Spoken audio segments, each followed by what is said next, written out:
What if art could tap into your dreams, your hidden thoughts, your subconscious desires? That's exactly what Surrealism is about. Born out of Dada's chaos, Surrealism was less about tearing down the world we live in. It was more about the exploration of our irrational, unconscious thoughts. With artists like Salvador Dalí, René Magritte, and Max Ernst, the movement created strange, fantastical, and often disturbing imaginary that blurred the line between dream and reality. Are you ready? Grab your favorite drink. For me today is tea from Mauritius, souvenir from my sister's travel. Make yourself comfy because the surrealism is a dream that came alive. Key features include dreamlike imaginary, juxtapositioning of the ordinary and strange, automatism, transformation and metamorphosis. Let's start with the key feature, so dreamlike imaginary. Surrealism aimed to depict the dreams, the dream world and unconscious mind, often resulting in bizarre and illogical compositions. Take Salvador Dalí, The Persistence of Memory, 1931. The iconic image of melting clocks draped over a barren landscape. Time as we know it doesn't exist in this dreamlike world where the laws of physics are warped by unconscious mind. Surrealism loved to place ordinary objects in strange, unexpected contexts, to create a sense of uncanny discomfort, mystery maybe. René Magritte's The Son of a Man, 1964, featured a man in a suit, his face obscured by a floating green apple. It's a familiar scene, but something feels off, tapping into that unsettling dreamlike quality that surrealists were obsessed with. Next key feature in surrealism is automatism. Surrealist artists often used a technique called automatism, where they would create art without conscious thoughts, letting their hand move freely on paper, canvas, to tap into the subconscious. Juan Miró, Harlequin's Carnival, 1924. Is a prime example of this spontaneous chaotic method. The painting is full of strange, whimsical shapes and figures, as if the artist's mind was spilling onto the canvas without control.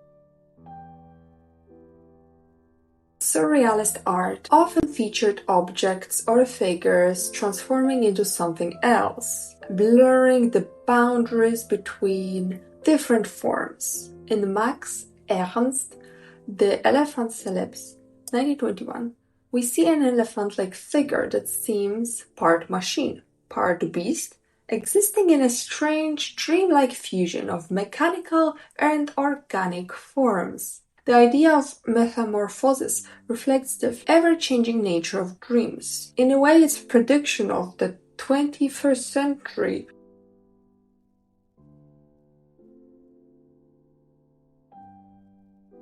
Surrealists were heavily influenced by Sigmund Freud. His theories about unconscious mind often explored repressed desires, fears, and sexuality in their work. Giorgio de Chirico, The Mystery and Melancholy of a Street, 1914, with its eerie, shadowy streets and empty, threatening spaces, captures a sense of lurking anxiety, almost as if you're in a dream you can't escape.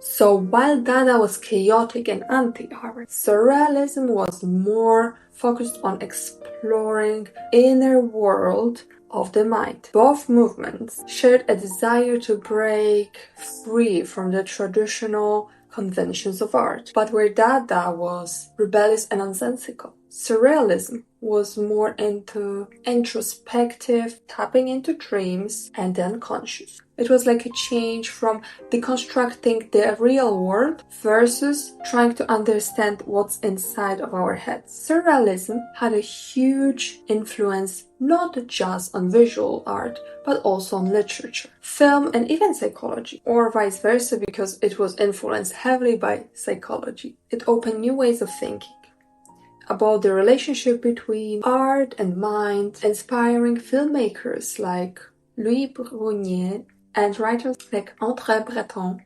Surrealist imaginary continues to permeate pop culture, from music videos to advertising, and its exploration of the unconscious mind has left a lasting legacy on contemporary art. In the next video, we will dive deep into the abstract expressionism of the 1940s and 1950s, where art becomes a direct expression of emotion, and the canvas itself becomes the battlefield. And before I say farewell, let me know if you think that Surrealism is still alive or it died somewhere alongside in the 20th century. I'm looking forward to see your opinion. But for now, I'll see you in one of my next videos. If you're still here, thanks for watching, and if you want to support my channel, leave a comment, subscribe, or share the video with your friend, and let's all learn more about history of art. But if you really want to help me to show the algorithm that this video is worth watching and recommending to other people, just make sure that you rewatch it, so that will show the algorithm that my videos are worth watching them all over again. Thank you!